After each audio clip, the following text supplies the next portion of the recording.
우리에게 주시는 말씀은 로마서 1장 1절에서 7절 말씀입니다. 로마서 1장 1절에서 7절 말씀을 제가 봉독합니다. 하나님의 말씀을 경청하여 주십시오. 예수 그리스도의 종 바울은 사도로 부르심을 받아 하나님의 복음을 위하여 택정함을 입었으니 이 복음은 하나님이 선지자들을 통하여 그의 아들에 관하여 성경에 미리 약속하신 것이라.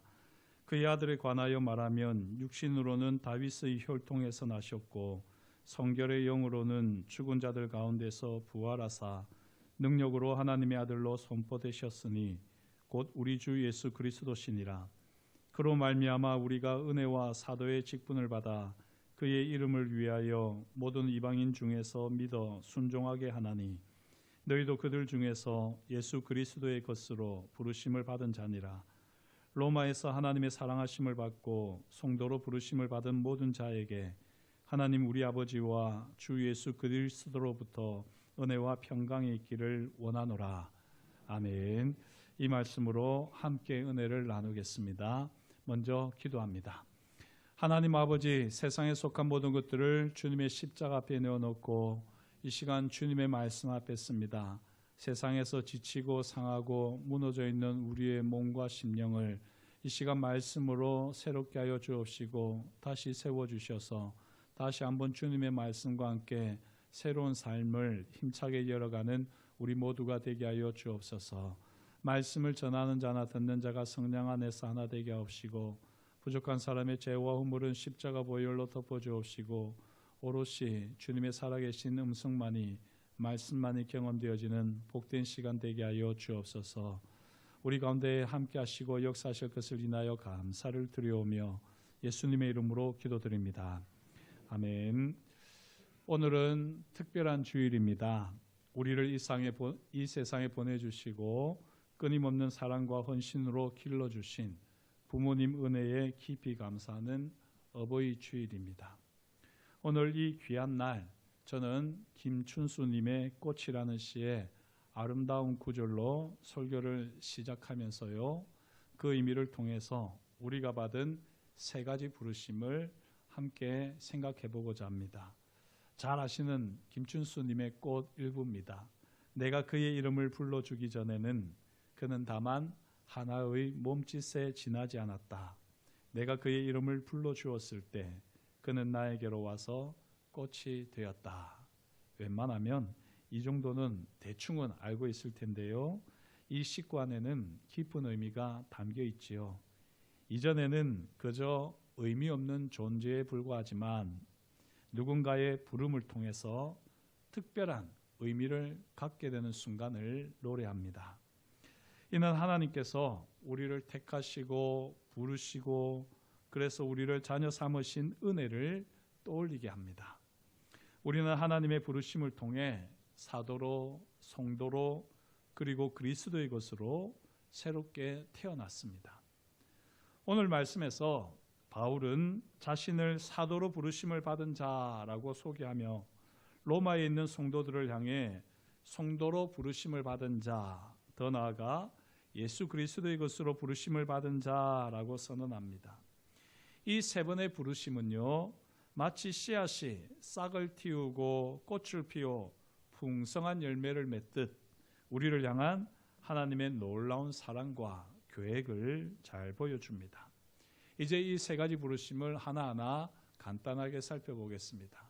첫 번째, 사도로 부르심입니다. 바울은 자신을 예수 그리스도의 종 바울은 사도로 부르심을 받아라고 1절에서 소개합니다.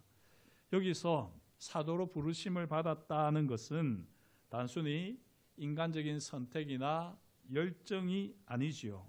열망이 아닙니다. 부활하신 예수 그리스도께서 직접 그를 택하시고 세우셨다는 의미를 담고 있습니다. 이 부르심은 특별한 사명, 즉 이방인에게 예수 그리스도의 복음을 전하고 그의 사랑을 세상에 드러내는 사명을 위한 부르심입니다. 마치 꽃이 그 아름다움과 향기로 세상을 기쁘게 하듯 우리 또한 그리스도의 사랑을 전하며 세상을 변화시키는 존재가 되어야 합니다. 예수 그리스도의 부르심은 바울이라고 하는 한 존재를 단순한 사람이 아닌 복음을 전하는 고유한 사명과 의미를 지닌 사도로 변화시켰습니다. 바울은 다메섹 도상에서 예수님을 만나기 전에 율법의 열심이었습니다. 하지만 하나님의 은혜와 사랑을 제대로 알지 못하는 하나의 몸짓과 같은 존재였지요. 예수 그리스도께서 사울아 사울아 그의 이름을 부르셨을 때 그는 이전과 전혀 다른 존재, 즉 이방인을 위한 사도가 되었습니다. 사도로 부르심은 개인에게 고유한 사명과 역할을 부여하며 그를 통해 세상에 하나님의 복음이라는 새로운 의미가 피어나게 합니다. 이 사도로 부르심은 특정한 사람들에게 주어진 특별한 소명처럼 보일 수도 있지만요, 넓은 의미에서 보게 되면 우리 각자에게도 세상 속에서 하나님의 사랑을 드러내는 사도의 역할이 주어졌습니다. 우리는 사도로 부르신 하나님의 음성에 제대로 순종하고 있습니까? 우리는 사도는 아닐지라도 성경이 이야기하고 있는 대로 교사로 부르심을 받았고요, 복음 전하는 자로 부르심을 받았고, 선지자로, 또한 섬기는 자로, 능력 행하는 자로 다양한 모습으로 부르심을 받았습니다.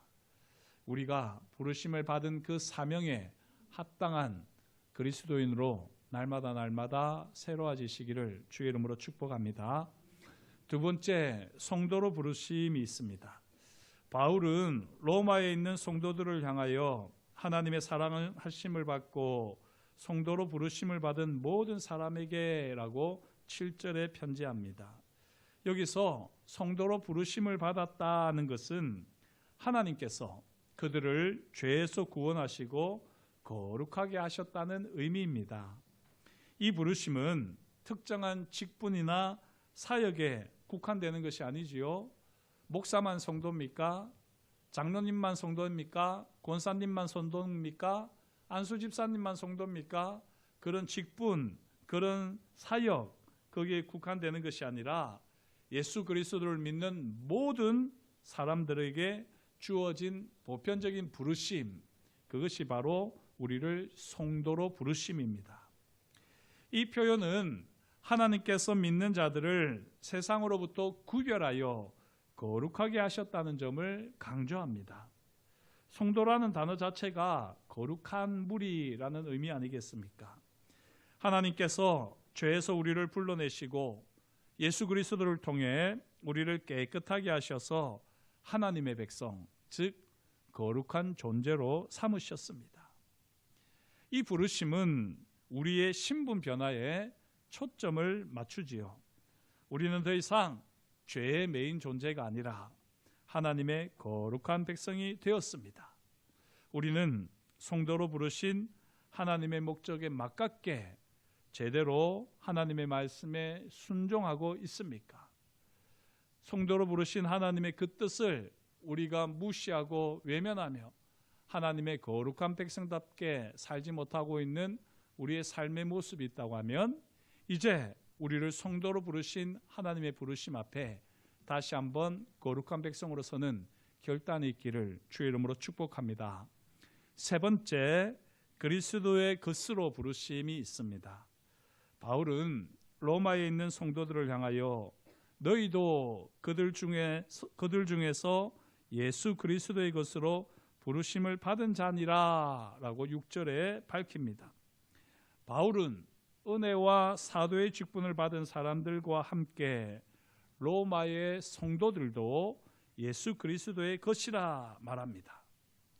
이 표현은요, 우리가 누구에게 속해 있는지, 우리의 주인이 누구인지를 강조합니다.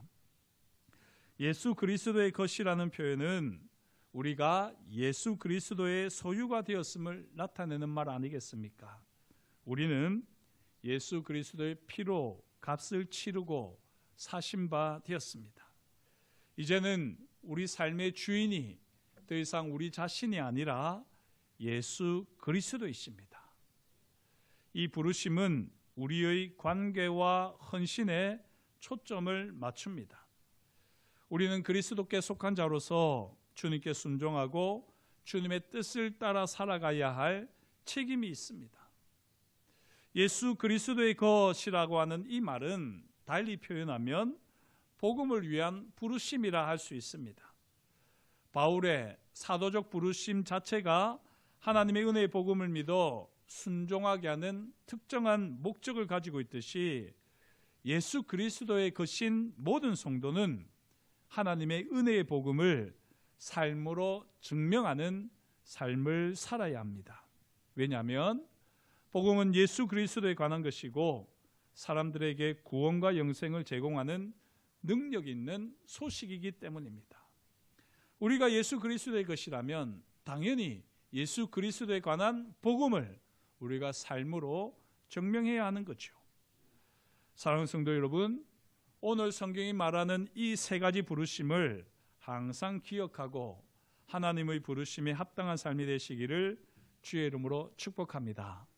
다 사도일 필요는 없겠지만 우리는 분명하게 특별한 사명과 책임을 가진 부르심을 입었습니다. 동시에 우리는 거룩한 백성으로서 성도로 부르심을 받았고요.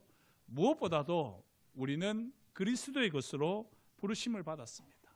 그런데 우리가 이처럼 거절할 수 없는 하나님의 부르심을 받았음에도 불구하고 우리의 삶의 자리를 돌아보면 우리가 이 세 가지의 부르심을 늘 명심하고 살아가고 있습니까? 이 부르심에 맞게, 이 부르심에 합당하게 우리가 제대로 살아가고 있습니까?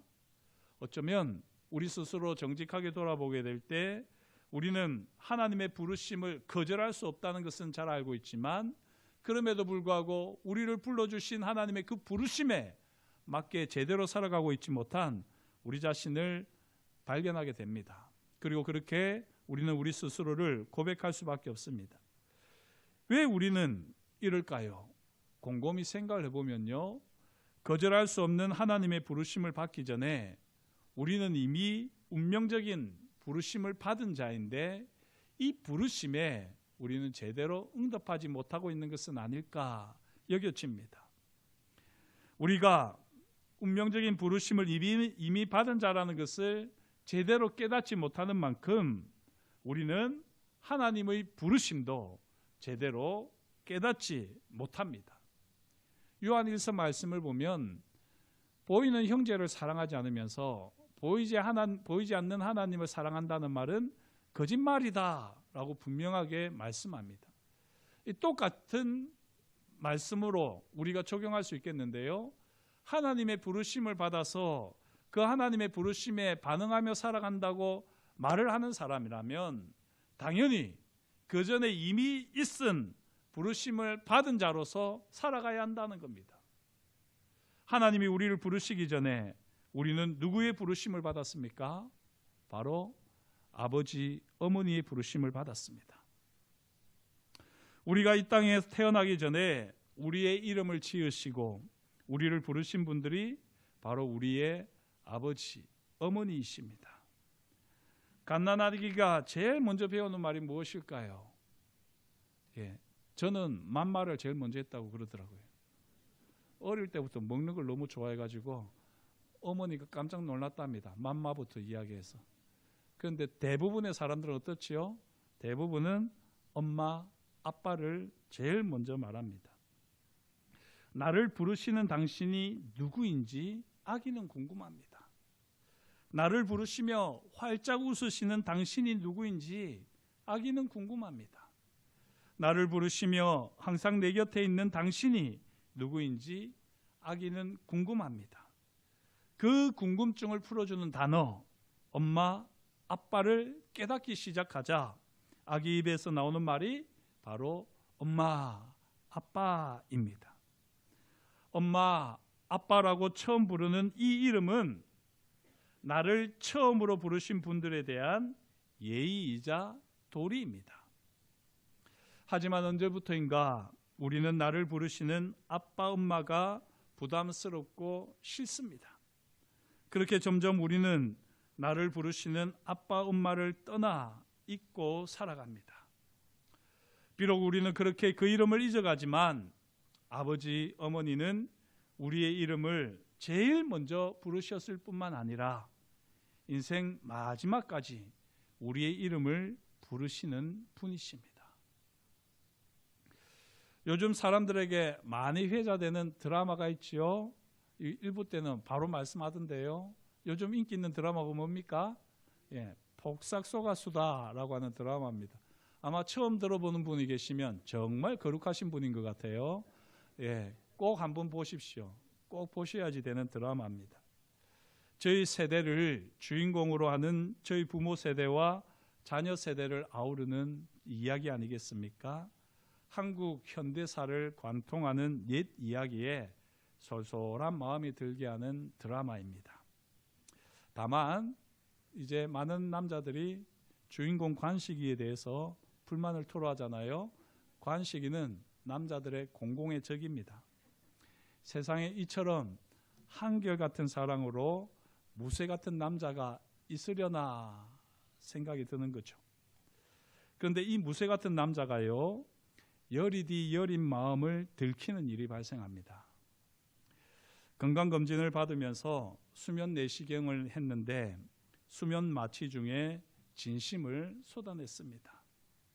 어린 나이에 파도에 휩쓸려 죽은 셋째 아들 동명이 이 아들의 이름을 계속해서 부르며 안타까워하는 관식이의 모습을 보는 아내 애순이의 마음에 30년 세월이 고스란히 한없는 무게로 짓눌려 옵니다. 아버지, 어머니는 앞세운 아이의 이름을 마음에 새기고 30년 동안 한 번도 그 이름을 차마 입으로도 꺼내지 못했던 겁니다. 입으로 그 이름을 부르지 않는 만큼 그 마음에 아로 새겼던 이름이었던 거죠. 이처럼 아버지, 어머니들은 계속해서 아이들의, 자녀들의 이름을 부르고 있습니다. 왜 사람들은 임종을 그리도 소중히 여길까요?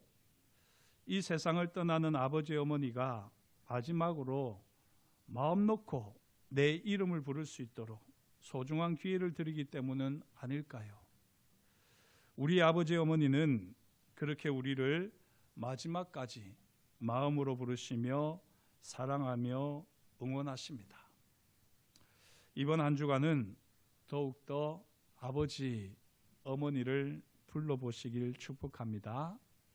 이번 한 주간은 더욱더 사랑하는 아들아, 사랑하는 딸아 서슴없이 불러보시기를 축복합니다. 그 이름을 더 이상 부르고 싶어도 부르지 못하는 시간이 곧 우리 앞에 다가올 것이기 때문입니다. 언제 읽어도 눈시울을 붉히는 정채복님의 글을 제가 이번에도 소개합니다. 저도 어머니, 아버지에 대한 사랑이 이렇게 가물가물해질 때면요, 꼭 이 책을 펴서 다시 한번 읽어봅니다. 20살 어머니라고 하는 정채복님의 에세이인데요, 제가 한번 그냥 그대로 읽겠습니다. 20살 어머니 1, 20살 어머니 2 부분이 있는데 20살 어머니 2 부분을 제대로 이해하려면 먼저 그 앞에 내용을 좀 알아야 돼서 제가 앞부분부터 읽겠습니다. 내 어머니는 너한테서 엄마라는 말도 한번 들어보지 못하고 죽었다. 3살이었다면서 내가 그렇게 말이 늦었던 건가요? 아니지. 너희 삼촌들이 형수라고 부르니까 너도 덩달아서 형수라고 했어. 형수젓, 형수물 하고. 나는 피식 웃었다. 그러나 그것은 울음보다도 짙은 회환의 것이었다. 이렇게 이야기하는 부분이 있습니다. 이 정채봉 씨는 어릴 때 3살에 어머니를 여의게 되는데요, 그때까지 어머니를 엄마라고 부르지 않았습니다. 삼촌들이 형수 부르니까 엄마를 형수라 불렀던 거죠. 그런 자신이 이제 어머니의 제삿날 어머니께 올려드리는 편지가 20살 어머니 2로 글로 쓰여져 있는데요, 제가 한번 읽겠습니다. 엄마, 남들은 아기적 입이 열리면서부터 부른다는 이 말을 저는 이제 40을 넘긴 나이에 처음으로 부릅니다. 그러나 이제라도 이렇게 엄마를 불러보지 않으면 영영 내 혀는 엄마를 모르게 될까봐 글로 써놓고 소리내어 불러보네요. 엄마라고. 엄마, 17살에 시집와서 18살에 나를 낳고 20살에 돌아가신 엄마에 대한 사실이 하나둘 알려지자 철없는 사람들은 저한테 묻곤 하였지요. 그게 사실이냐? 엄마에 대한 기억이 정말 냄새밖에 없느냐? 정말 엄마를 형수라고 불렀느냐? 그때마다 저는 말머리를 다른 방향으로 돌리곤 하였지요. 소리 내버리면 그나마의 기억조차도 날아가 버릴 것 같은 생각이 들었기 때문이에요. 시아버지, 시어머니, 시동생 넷에 손님 또한 그칠 날이 없었다고 했는데 샘길은 멀고 당숙목께선 말이 없던 17살 외꽃 같은 새댁 생각이 지금도 난다고 하십니다. 엄마, 여기에서 고백하자면 저한테는 엄마에 대한 가슴 아픈 기억이 딱 둘 있습니다. 그중 하나는 깜깜한 어둠 속에서의 어슴푸레한 일입니다. 불안한 기운이 잠을 달아나게 해서 눈을 떴더니 엄마와 아빠가 다투고 있었지요. 이내 아빠가 엄마 뺨을 철썩 올려붙이는 소리가 났습니다. 그리고 엄마의 흐느껴 우는 소리도 들렸습니다. 나는 무서워서 엄마 아빠 방을 나와서 할머니 방으로 도망갔지요. 할머니는 나를 끌어안고 자자며 등을 다독이었고요. 그 다음 일은 기억하지 못합니다만 그냥 그대로 잠들었겠지요. 지금 생각해보니 뺨 맞은 엄마를 두고 도망 나와버린 것이나 할머니 손을 끌고 가서 말려드리지 못한 것이 지금도 가슴에 걸려 있습니다. 또 하나 가슴 아픈 기억은 할머니가 이런 사실을 알려주셨을 때입니다. 너가 내 엄마한테 꼭 한번 내맞고 와서 운 적이 있다. 내가 내 엄마한테 물 심부름을 시켰더니 빈 대접을 든 채로 돌아와서 울더라.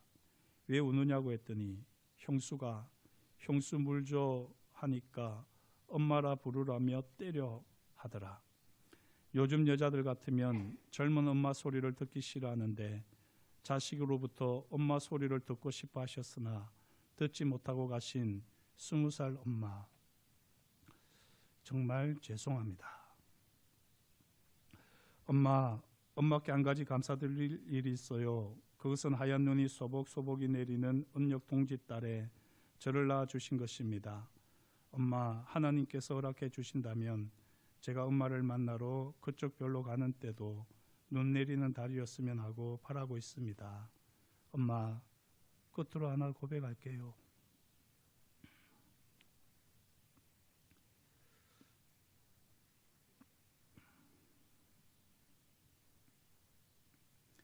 엄마가 못 견디게 그리울 때는 해질 무렵이라는 것입니다. 엄마 나이 20에 돌아가신 산수 앞에 가서 40이 넘은 나이로 가서 울고 온 적도 있으니까요. 엄마, 그쪽도 지금 낙엽지는 가을인가요? 안녕히 계세요. 엄마의 제일 전날 밤 아들 올림.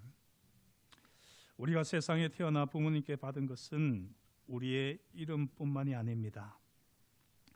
따뜻한 보살핌과 끊임없는 사랑, 그리고 올바른 길로 인도해 주시는 가르침까지 우리는 부모님으로부터 헤아릴 수 없는 은혜를 받았습니다.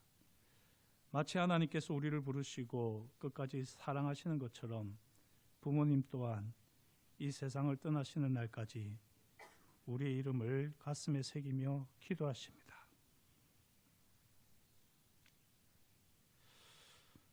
오늘 우리는 부모님께 받은 그 크신 사랑에 감사하며 그 사랑을 우리 또한 우리의 자녀와 이웃에게 흘려보내는 삶을 살아가야 합니다. 사랑으로 우리를 부르시고 자녀 삼으신 그 하나님의 은혜, 부모님의 은혜를 기억하며 무엇보다도 먼저 부모님의 마음을 헤아리고 감사하며 살아가는 복된 성도가 되시기를 간절히 축복합니다. 기도하시겠습니다.